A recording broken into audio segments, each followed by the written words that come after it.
It's a delight. It's funny and it's sweet and it's charming and it's very revealing as well, I think, about it. It's called No Shame, ladies and gentlemen. It's out now.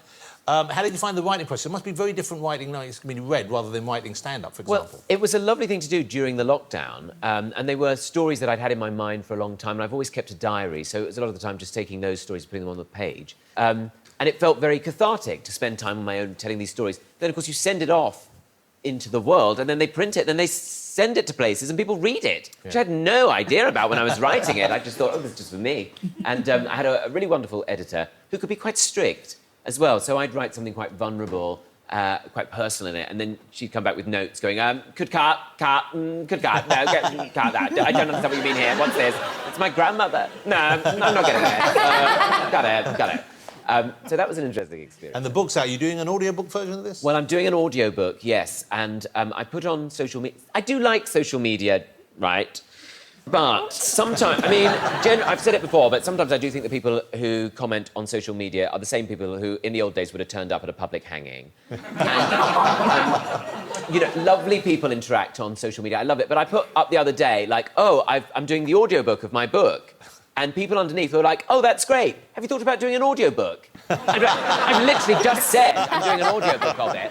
They'd say things like, did you read it? And I was like, yes, of course, I read it. Like, who do they think was going to read it? Like Elton John? I'd quite like to hear someone else doing your book, because it's so you, and your voice is so uniquely yours, and your style of speaking and the tempo you speak in is uniquely yours. But it would be interesting to hear someone else doing. Who do you imagine would do it? I would quite like to hear Joanna Lumley doing your book. Yeah, I will. I mean, have you done an audiobook, Johnny? I have, yes, I have. I love to do them, actually. I think they're great. I love reading them and I love listening to them, too. Yeah, I do, too. OK, so we put a little card there for Joanna. Oh, my God. And this has an extract from the book in it. This is a huge honour for me, I have to say. If my 15-year-old closeted self could see me now. A girl in my form group, Tiffany, wore her bag on both shoulders, which led to her being labelled Tizzy Two Straps forevermore. Poor Tizzy. In fact, I think I came up with that to deflect from my love of musicals. What a sad case poor Tizzy was. Though now she's probably not sad at all, because, unlike her peer group, she doesn't have to deal with sciatica. I mean, that's a good moment, isn't it?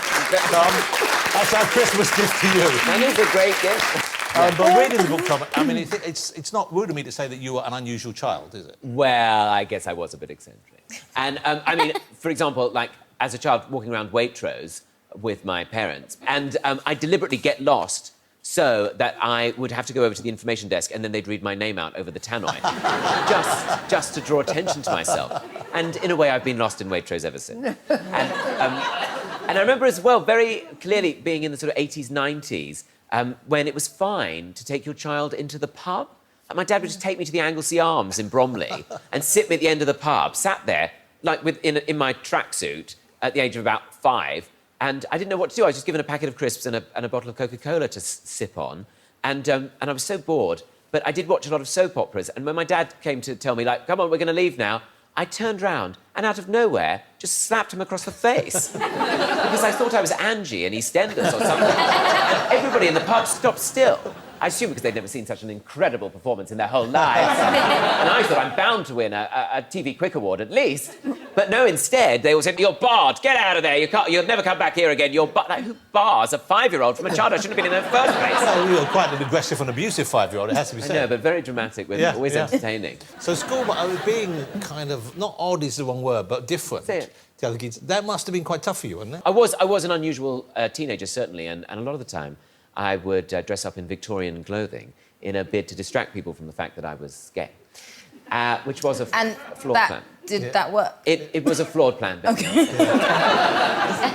And I was so closeted and I was so convinced I couldn't tell anybody about being gay. But then I'd have these crushes. So once I tried to tell this guy that I loved him, but I didn't know how to do it. And you couldn't tell somebody face to face because it was the 90s and it was all like Britpop and like music was like people wearing tracksuits, and all boys did was read magazines about boobs and how to wear a tracksuit.